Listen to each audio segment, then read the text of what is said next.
Good morning girls. மாணவிகளே, அலுவலக மேலாண்மை பாடத்தை சப்ஜெக்டில் பாடம் 10 பார்க்க போகிறோம். சரியா? இதுதான் உன்னுடைய சிலபஸ் கடைசி பாடம். ஆஃபீஸ் மேனேஜ்மெண்ட் நம்ம இன்னொரு 2 டேஸில் போர்ஷன் முடிக்கிறோம். ஓகே, ஆனுவல் போர்ஷன் வர முடிக்கிறோம். அதை தொடர்ந்து அக்கௌண்டன்சி உனக்கு ஏற்கனவே 12Gயில் உள்ள அக்கௌண்டன்சி போஸ்ட் பண்ணிகிட்ருக்கேன். அதை நீ ஃபாலோ பண்ணு. அதுக்கப்புறம் முடிஞ்சால் நான் ஒரு 2 லெசன்ஸ் உனக்கு கண்டினியூ பண்ணலான்னு நினைக்கிறேன். பொதுவாக நீ இந்த கல்வி சேனலில் வரக்கூடிய பாடங்களை கொஞ்சம் தரவாக படிக்க சொல்லியிருக்குறாங்க இல்லையா? அதை நீ ஃபாலோ பண்ணு. எக்ஸாம் இருக்காதுன்னு சொல்லிட்டு ரொம்பவும் அசால்ட்டாக இருக்காத. உனக்கு டெஸ்ட் வைக்க சொல்லி மேடம் இன்றைக்கி இன்ஃபார்ம் பண்ணியிருக்கிறாங்க, ஆஃபேலி டெஸ்ட்டு.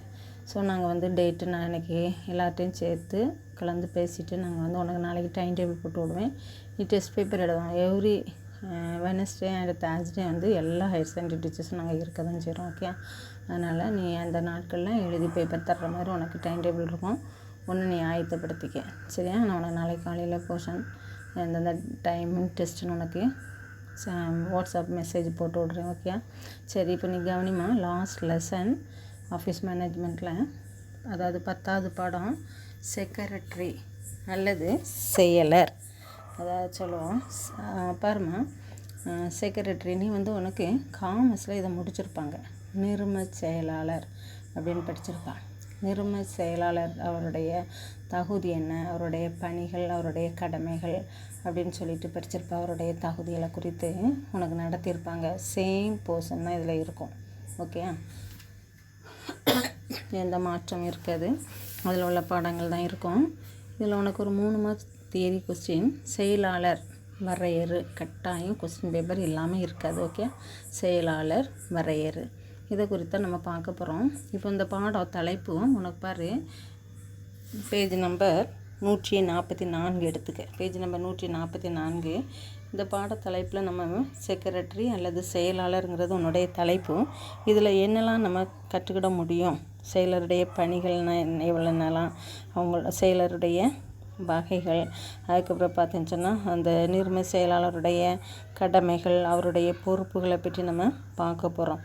பொதுவாக நம்ம கம்பெனி, அதாவது நிறுமம் அப்படிங்கிறது, நீ நிறுமம் 1 நிறுமம் 2ன்னு காமர்ஸில் ரொம்ப டீட்டெயிலாக தெரிஞ்சிருப்பேன். இந்த நிறுமங்களை குறித்து நிறும செயலாளர் எவ்வாறு பணியில் அமர்த்தப்படுகிறார், நிறும செயலருடைய கடமைகள் என்னங்கிறத குறித்து விரிவாக விளக்கம் படிச்சிருக்கிறான். அதுதான் உனக்கு செயலருடைய வரம்பு, அவர் என்ன மீறி செய்யக்கூடாது, அவருடைய கல்வி தகுதிகள் என்ன, எந்தெந்த சூழ்நிலையில் செயலர்களை பணி நீக்கம் செய்யலாங்கிறதுக்கான தலைப்பின் கீழே நம்ம படிக்க போகிறோம். மாணவிகளை, ஃபஸ்ட்டில் செயலாளர், செயலர்னு ஷார்ட்டாக நம்ம சொல்லுவோம். ஆக்சுவலாக அதனுடைய எது என்ன சொல்லுவோம், செயலாளர். அதாவது என்ன கொடுக்கணும், செக்ரட்டரின்னு ஆங்கிலத்தில் சொல்லுவோம். ஓகே, இதை பற்றி நம்ம பார்க்க போகிறோம். இந்த ஃபஸ்ட்டில் பார்த்துச்சுன்னா பாருமா, இதில் ஒரு 1 வேர்டு கொஸ்டின் உனக்கு important question. 1 word question important question. Page number 145. அதில் கொடுக்கப்பட்டிருக்கும் பாரு, செக்ரட்டரி என்னும் சொல் எப்படி வந்துச்சு அப்படின்னு சொல்லி கொடுத்துருப்பாங்க. லத்தீன் வார்த்தை. இந்த லத்தீன் வார்த்தை செக்ரட்டேரியஸ். சொல்லு செக்ரட்டேரியஸ். சரியா? அந்த வேர்டு கொட்டேஷனில் நீ எழுதணும். 1 வேர்டு இம்பார்ட்டன்ட் கொஸ்டின். என்ன சொல்லருந்து வந்திருக்கு, லத்தீன் சொல்லிலிருந்து உருவாக்கப்பட்டது. செக்ரட்டரி என்னும் சொல் பழைய என்ன சொல்கிறோம், லத்தீன் மொழியிலிருந்து செக்ரட்டேரியஸ் என்னும் வார்த்தையிலிருந்து உருவானது. இப்போ 1 வேர்டுக்கு நம்ம தெரிஞ்சுக்கிட்டோம் இல்லையா? இப்போ இந்த செக்ரட்டரினா யார் என்ன அப்படின்னு சொல்லிட்டு உனக்கு காமனாக தெரிஞ்சுக்கிட்டதுக்காக பேராகிராஃப் கொடுத்துருக்கோம். அதை நீ மனப்பாடம் பண்ணணும்னு அவசியம் இல்லை. பட் அதனுடைய மீனிங் தெரிஞ்சால் அவருடைய கடமைகள்லாம் நீ என்ன சொல்லலாம், தெரிந்துக்கிட முடியும். ஃபஸ்ட்டில் சொல்லன்னு சொன்னால், இந்த செக்ரட்டரி என்பவர் யார் அப்படின்னு சொன்னால் நம்பிக்கைக்குரிய குமஸ்தாம்பாங்க. இப்போ பாரு, நீ கோர்ட்லலாம் பார்த்தேன்னு சொன்னால் குமஸ்தா அப்படிம்பாங்க இல்லையா? இந்த குமஸ்தாவை நம்பி அத்தனை ஃபைலும் ஜட்ஜஸ்லாம் கொடுப்பாங்க. சரியா? நம்பிக்கைக்குரிய குமஸ்தா. அந்த குமஸ்தாவைன்னா இன்னும் என்ன சொல்லுவாங்கன்னு சொன்னால், அவர் எழுதக்கூடிய எழுத்தாளர். அதாவது ஒரு போஸ்ட்டில் இருக்கக்கூடிய ஒரு உத்தியோகஸ்தருக்கு சமம். அதாவது நல்லா சொல்ல போனோன்னா ஒரு ஹெட் ஆஃப் அதாவது ஒரு முதலாளின்னு சொல்லுவோம். நம்ம இப்போ தமிழ் நல்ல கொளிக்கல் கிராமத்து வேர்ட்லன்னு சொன்னால் எஜமான். அதாவது என்ன சொல்லுவோன்னா ஒரு உரிமையாளரை எடுத்துக்கலாம், அல்ல அதனுடைய முதலாளின்னு எடுத்துக்கலாம். இவங்க என்ன செய்வாங்கன்னு சொன்னால் நிறைய ரகசியங்கள் இருக்கும். இப்போ சப்போஸ் அந்த காலங்கள்லாம் ராஜ பரம்பரையில் வாழ்ந்துட்டு இருந்திருப்பாங்க, ராஜர்கள் தான் இல்லை அவங்களுடைய அரசாங்கம் அப்படின்னு சொல்லிட்டு இருக்கும் இல்லையா. இந்த மாதிரி ஒரு சூழ்நிலையில் அந்த நபர், அதாவது தன்னுடைய எஜமானுக்காக முதலாளிக்காக இந்த ரகசியத்தெல்லாம் காத்து வைக்கக்கூடிய ஒரு நபராக இருக்கணும். அதை மொத்தத்தில் சொல்லப்போனால் அவர் சார்பாக அனைத்து வேலையும் செய்யக்கூடிய நபர் தான் செயலாளர்னு சொல்லுவோம். இது அதே போல் இவர் ஒரு எழுத்துக்காரன்னு சொல்லுவாங்க. ஏன்னா கடிதம் எழுதக்கூடிய பொறுப்புலாம் யாரை சாரும், தொழில் சார்ந்த கடிதங்கள் எழுதுவதற்கு யார் தான் பொறுப்புன்னு சொல்லும்போது இந்த செயலாளர் தான் பொறுப்புன்னு சொல்லிடலாம். இப்போ இந்த செயலாளரை இன்னும் என்ன சொல்லுவாங்கன்னு சொன்னால், பழைய இந்த நம்ம சிவாஜிலாம் எந்த பரம்பரைன்னு சொல்லுவோம்னா மராட்டிய திலகர் அப்படின்னு சொல்லுவோம் இல்லையா, மராட்டிய வம்சத்தை சேர்ந்தவங்கன்னு சொல்லுவோம். அந்த மராட்டிய சாம்ராஜ்யத்தில் இந்த குமஸ்தா என்பவங்களை அல்லது செயலாளர் நம்ம இப்போ சொல்கிறோமே செக்ரட்டரி, இவங்களை எப்படிலாம் அழைச்சாங்கன்னு சொல்லி கொடுக்கப்பட்டிருக்கோம்.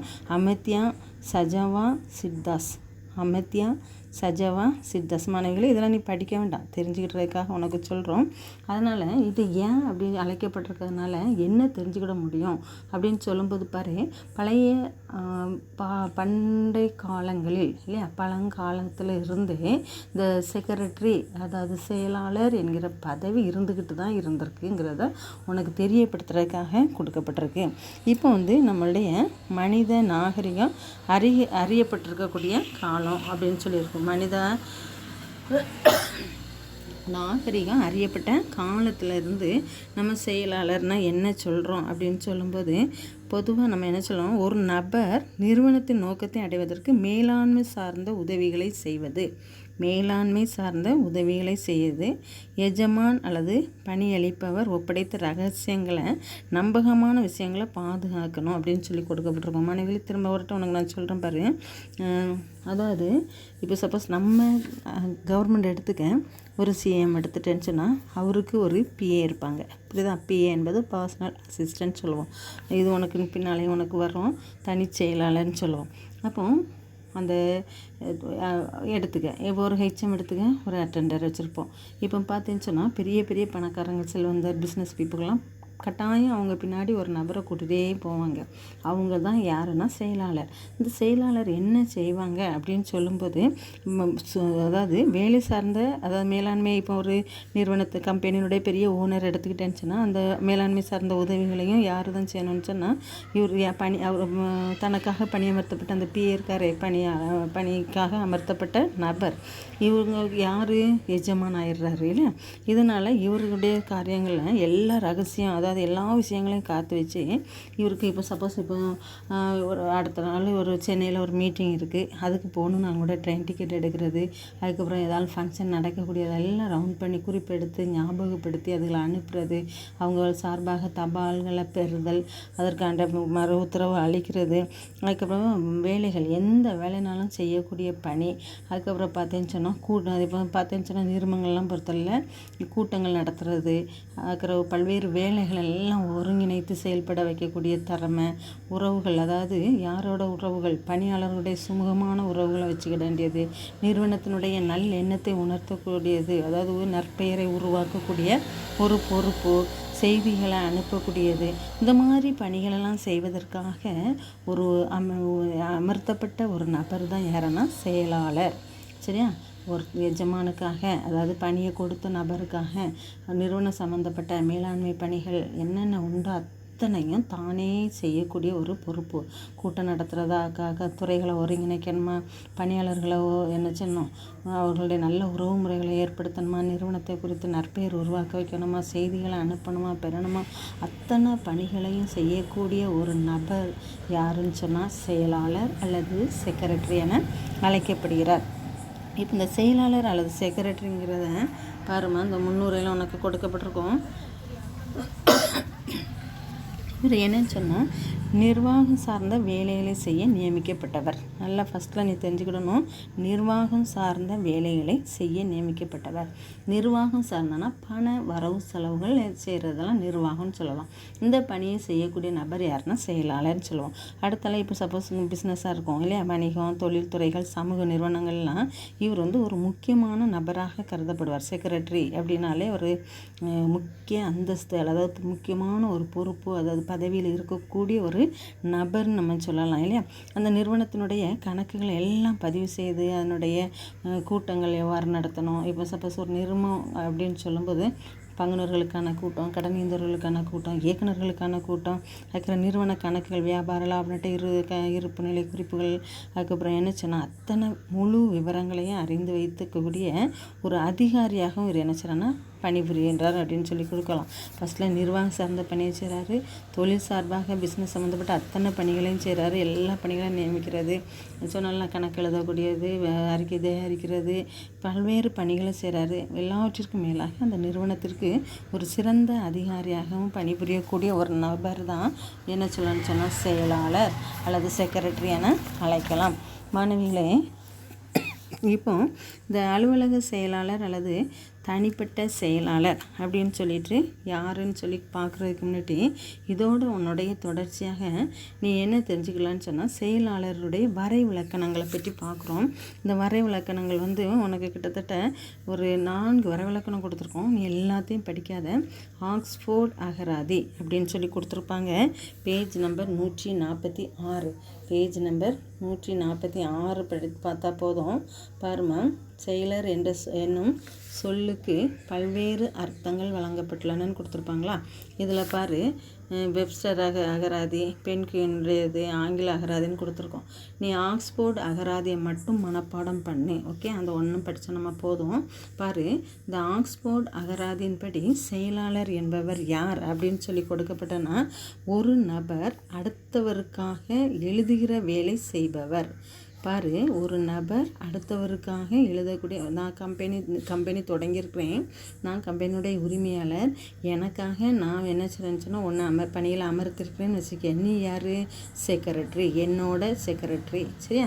இப்போ நீ எனக்காக என்ன செய்கிறா, நான் சொல்லக்கூடிய காரியங்கள், எங்கே தபால் அனுப்பணும், என்ன செய்யணும், எழுத்து வேலையெல்லாம் நான் உனக்கு என்ன செய்கிறேன், செய்ய வைக்கிறேன்.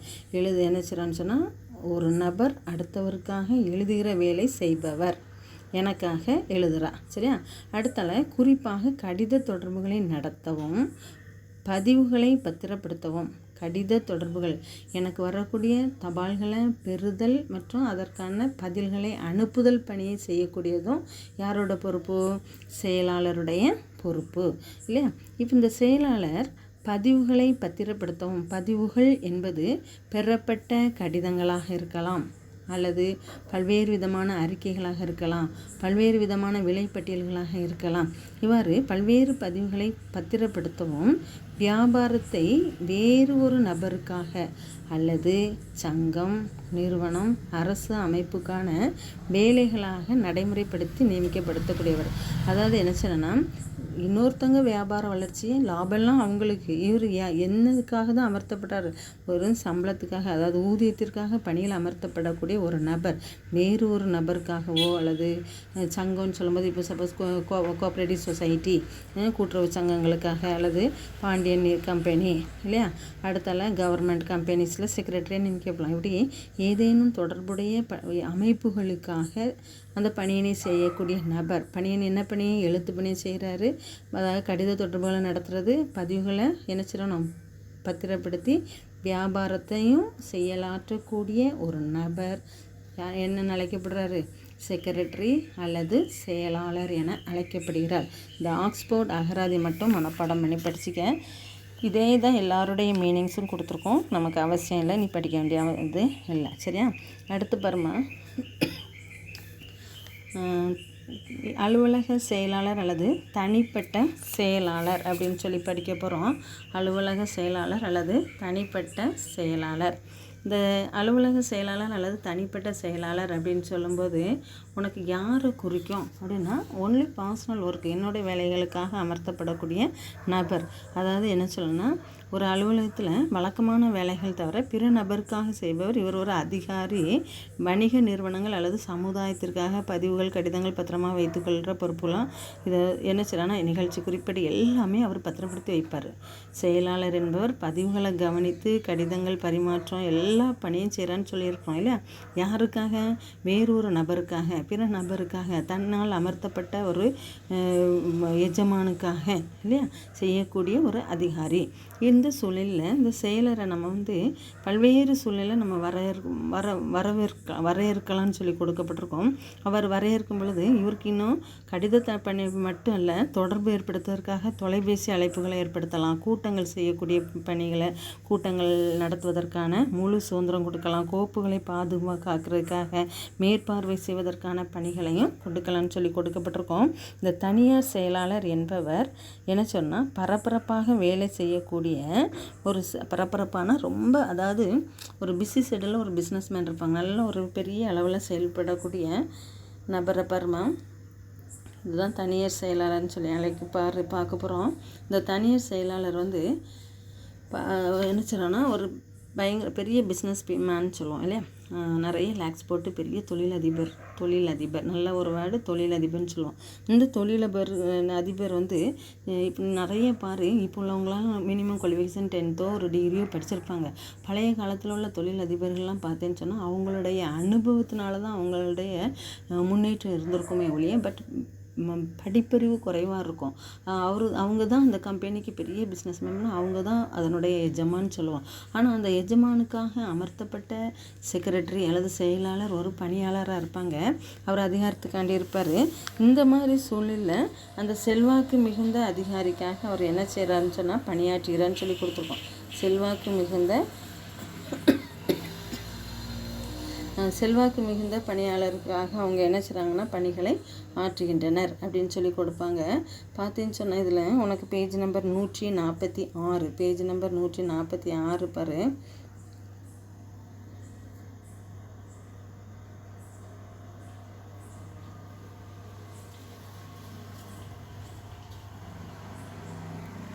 பார்த்தீங்கன்னா பாருமா, இவர் அவருடைய வேலைகளில் நமக்கு என்ன செய்யறான்னா உதவி செய்யக்கூடியது.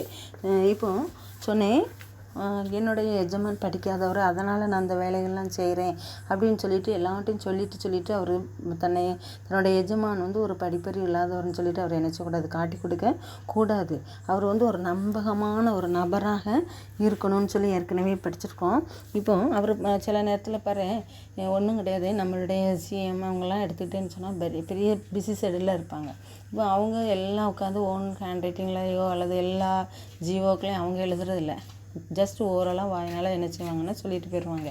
இதற்குரிய இந்த எல்லாம் அவங்க கூட இருக்கிற பிஏ தான் என்ன செய்வாங்கன்னா கேட்டு அவங்க இப்போ அதனால தான் அதெல்லாம் சுருக்கெழுத்து டைப்பிஸ்ட்டு தெரிஞ்சவங்களாம் இருப்பாங்கன்னு சொல்லி திரும்பிப்போம். சொல்கிறத எல்லாம் குறிப்பெடுத்து எந்த மீட்டிங்லனாலும் அவங்க சொல்கிறதெல்லாம் குறிப்பெடுத்து அவங்களுடைய வேலையை செய்யக்கூடிய நபர்னு சொல்லி கொடுக்கப்பட்டிருக்கோம்.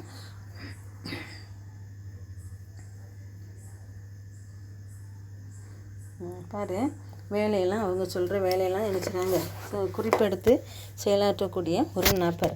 ஃபஸ்ட்டில் சொல்லுவதை குறிப்பெடுத்து வேலை செய்யக்கூடிய நபர். ரெண்டாவது முதலாளியின் பிரதிநிதியாக செயல்படக்கூடிய நபர். அடுத்து வந்துச்சுன்னா தனிப்பட்டமான இவர் என்ன சொன்னால் நம்பகமான வேலைகளை செய்வார். சொல்லுவதை குறிப்பெடுக்கிறாரு, முதலாளியின் பிரதிநிதியாக இருக்கார். மூணாவது பாயிண்ட் பார்த்துச்சுன்னா நம்பகமான வேலையை செய்யக்கூடிய நபர்.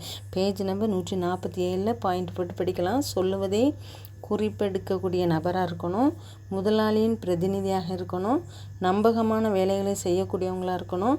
அடுத்தல அவருக்கு சில நேரம் சில முதலாளிகளுக்கு ஆங்கில புலமை இல்லாமல் இருக்கலாம். அப்போ இந்த ஆங்கில புலமையும் கடிதம் எழுதக்கூடிய திறமையும் அவர் என்ன சொன்னால் வாய்ந்தவராக இருக்கணும். முதலாளி படிக்கலைன்னு சொல்லிட்டு இருக்கக்கூடாது.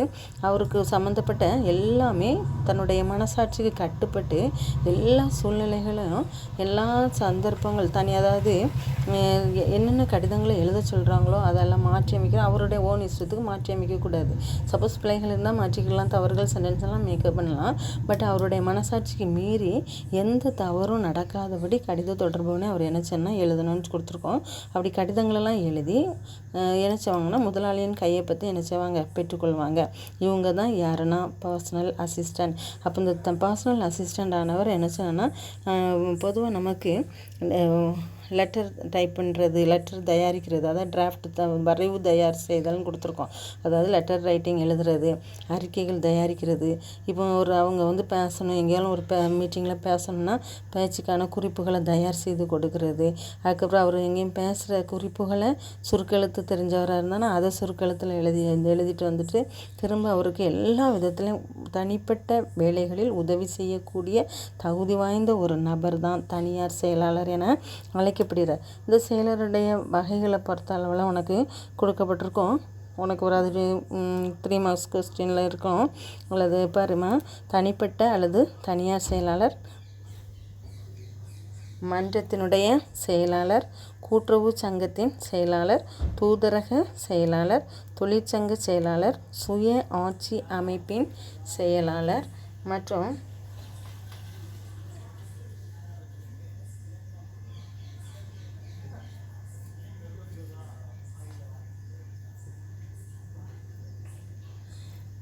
அதுக்கப்புறம் பார்த்தீங்கன்னா அமைச்சரவை சார்ந்த செயலாளர், அரசியல் அமைப்பின் செயலாளர், நிறுவன செயலாளர் என அழைக்கப்படுகின்றனர். இப்போ பாருமா, நீ இதில் நம்மளுடைய நீ 11லையுமே நீ இந்த செயலாளர் படம் படிச்சிருப்பா. அவங்களுடைய தகுதி என்ன, அவங்களுடைய பணிகள் என்னன்னு சொல்லி படிச்சிருப்போம். அதனால் இந்த 12th நம்ம இப்போ என்ன பற்றி தான் படிக்கப்படனா, இந்த செயலாளர் அதாவது செக்ரட்டரி கம்பெனியில் அவர் என்னென்ன பணிகளை ஆற்றப்படுறான்னு தான் பார்க்க போகிறோம். மாணவிகளை இப்போ இதுவரை நம்ம படித்ததை பொறுத்த அளவில் என்ன சொல்கிறோன்னு சொன்னால், செயலாளர் அப்படின்னா என்னென்னு காமனாக பார்த்தோம். இது லத்தீன் மொழியிலேருந்து வந்தது. செக்ரட்டரிஸ்னு சொல்லி பார்த்தோம். இப்போ நாகரிக காலத்தில் அவங்கள எப்படி நம்ம சொல்கிறோன்னு பார்த்தோம். அதுக்கான முன்னுரைகளை கொடுக்கப்பட்டிருந்து அடுத்து என்னென்னு சொன்னால் செயலாளருடைய தனிப்பட்ட செயலாளர் யாருன்னு பார்த்தோம்.